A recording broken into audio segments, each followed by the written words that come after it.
welcome to my channel, Pop and Politics. I used to teach in a college in Nottingham, and I used to deliver a masterclass once a year on two of my favourite things, music and politics. And I used to get half an hour to talk about that, and it was never enough. And I always used to think, I'm sure there's a YouTube channel in here somewhere. So this is me having a go at being a content creator or something, and making some videos about, pop and politics, and hopefully this will be the first of a series. So here we go. Let's dive in. Today's video will be on the song Glad to Be Gay by Tom Robinson, the Tom Robinson Band from 1978. And just to give a little bit of context here, so in 1978 in the UK, it was not okay to be gay. It was not deemed to be okay anyway by the wider society. People were not tolerant of same-sex relationships in the way that they are now, mostly, for the most part, today. It was a very different, climate, culture. So in 1967, or up until 1967, it was illegal in this country, in the UK, to be gay. Same-sex relationships were illegal. So you could, literally go to prison. And so the law changed in 1967. That doesn't mean necessarily that people's hearts and minds changed, because obviously that takes a lot longer. And also the law said some very specific things about this, and it did not by any means make it, there was not equality in relationships in 1967. They legalized same-sex sex. It was all about sex as well. It wasn't about relationships. It was all about sex. And so they made it legal for two men to have sex together in a private space. Two men as well. It did very specifically state, the law, it had to be two adults. You had to be 21. So obviously there wasn't parity there with, opposite sex couples in terms of the age that you had to be.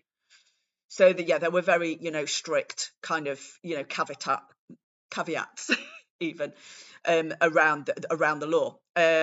And this whole thing about in private was a much debated thing as well. So what did they mean by in private? And some people read that to literally mean only in your own home. So, if you are behind closed doors in your own home, then you can kind of do what you want, the two of you. But once you get out in the street, then that's where you've got to carry on, living a lie, essentially. And you could not be, publicly affectionate towards somebody of the same sex or anything like that in public. And also, to me, like a hotel room is private. To me, if I go somewhere with a partner and I go and stay in a hotel and I'm in my home, then that would be to me private. But other people would say, no, it's only means in your own home. So there was a lot of kind of debate and discussion around what the law even kind of, even what the law meant kind of thing, let alone, what people's own opinions of, what was acceptable and what wasn't was. So that was the first kind of step towards things changing for in terms of gay rights in the UK. So that is part of the context that Tom Robinson is, writing this song in. That's kind of where it's literally within 10 years of him writing this song, more or less, it was illegal to be gay. The other thing as well that he sometimes, if you watch him performing this song, you look at like YouTube videos and things of him performing this song, and I think it is written in, the lyrics as well. He does address as well the World Health Organization at the very start of the track, because in 1978, when this song was written, according to the World Health Organization, being gay was a disease. It came under I think it was the International Catalogue of Diseases. It was like catalogued in this, and it was classed as a sexual deviance was still classed as, and this came under the same kind of listings as paedophilia. So if you ever wonder why it is that, gay men do sometimes get, called, I've heard this before, where people, not even somebody doesn't even have to be gay, like just somebody might suspect them of being gay and will just, call them a pedo. And so this is part of, where this is coming from. So yeah, the World Health Organization categorized being gay as a deviance and as a disease. And and if you think about the law as well, that it was called the Sexual Offences Act. It wasn't called, it wasn't called like, the Relationship Act or something like that. It was called the Sexual Offences Act. So it gives you a sense of, what attitudes were like, in this time that Tom Robinson is writing this track and writes the lyrics for this track and produces and puts this track out. And it was on his debut album, or the Tom Robinson Band debut album, in 1978. You don't have to be gay to sing on this chorus, but it helps. Sing if you're glad to be gay. Sing if you're happy that way. Hey, sing if you're glad to be gay. Sing if you're happy that way. Although the song, if you listen to the chorus, is a very jolly, like, little ditty, and it does sound, like a pop song. It gets stuck in your head. It's very catchy, and it's all very positive, isn't it? Glad to be gay. Sing if you're glad to be gay. Yeah, lovely. But when you go into the lyrics of the verses, it gets much darker, and there's some really quite hard-hitting stuff in there. Right from the get-go, he is taking on the police, who were, the oppressors in this situation. And you did have and he does talk about them, actually physically, attacking, queer bashing, I think he calls it in the song. And he references specific attacks by the police on specific individuals. He had a friend who was attacked in the street, and he does reference individuals who were kind of targeted, and he talks about them shutting down the clubs as well. So there was a gay scene, in the 70s, in the late 70s in London. There was a gay scene, definitely. And there were parts of London that were kind of, part of this gay scene. So Soho, for instance, and certain clubs as well. And there were undercover raids and what they would do is the police, they would actually send sort of pretty boy police officers deliberately in to infiltrate some of these clubs, to try and, root out people who might have been, making too much of a public display of their affections or whatever. So we'll have a look at some of these places where this was happening, to put a bit of context to the lyrics, where he's singing about them shutting down these clubs, and he's singing about the police. So some specific things that he references in the lyrics. So when he's talking about shutting down clubs and raids and things on bars and clubs, there was a bookshop in Edinburgh, I think it is. It's in Scotland, I think it's Edinburgh, called the Lavender Menace bookstore, which I don't think, obviously this sign that you can see, I don't think they were quite as open as that, back in the 70s. I did try to find some pictures of it from the 70s, but couldn't find anything. I mean, by all means, message me if you know anything about this. It was probably quite underground, I would imagine, but that was raided with no press coverage at all. And we'll talk about the press a little bit more in a minute. And you'd also got, there was the Bell Pub and the Royal Vauxhall Tavern in London. I think they were like targeted with these undercover raids, as was the Coleherne Pub in Earl's Court. And this is where, this kind of entrapment was going on, where they were, sending in the kind of young, attractive looking police officers to try and catch people out. And this is very similar to obviously what happened in America with the Stonewall Club and the Stonewall uprising, or riot, as the newspapers branded it at the time. In America, it's obviously very similar to that. And this is an interesting thing, there was an illegal kiss outside, because it was the guys were younger than 21. They were young guys that were outside of the Golden Lion pub in Soho, and kissed in public. And I mean, get this, were arrested and were taken to court over a kiss. It was thrown out of court, by the way. But, you know, what a waste of, you know, police time and public money and whatever. You know, what an absolute waste. And then, yeah, so I said we'd get on to the press and their involvement with this. So, yeah, let's have a look at that as well. So he is, you know, Tom Robinson. What a brave song. What a brave man. 1978. And he's right from the get-go taken on, you know, institutions and this institutionalized homophobia. So the World Health Organization, so medical institutions, the police. And then he also does have a pop at in some of the lyrics at the press as well. So let's have a little look at that and how they were, you know, reinforcing all of these prejudices. So the newspapers that are explicitly referenced in the lyrics is the Express, the People, and the Telegraph. And I mean, the Telegraph even now today is pretty transphobic. So they certainly aren't the most tolerant even now today. And now, when I had a research to try and find some stuff from these newspapers, I couldn't actually dig anything up. But what I did find was from the Mirror, which is a, you know, historically left-wing newspaper, so you would perhaps expect them to be more liberal.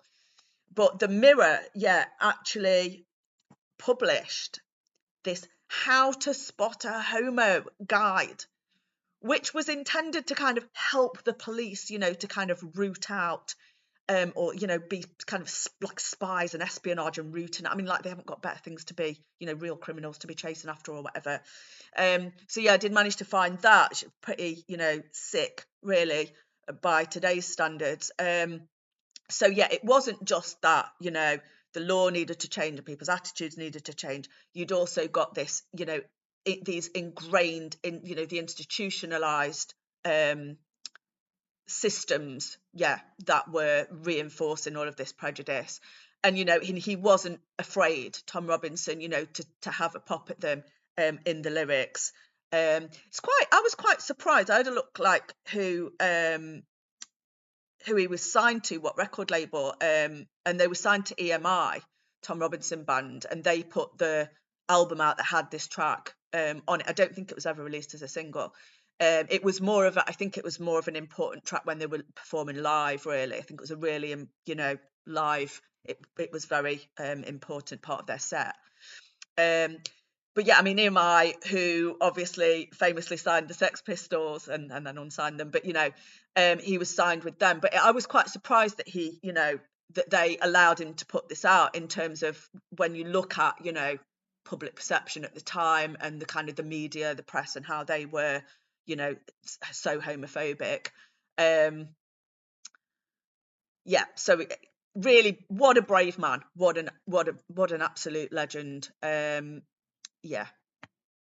Okay, lastly, I just thought it'd be interesting as well to sort of look at some other, you know, the cultural context and what was going on the music scene, you know, at this time. So you've got three big, you know, icons, haven't you? You've got David Bowie, you've got Elton John, you've got Freddie Mercury, all around in the 70s.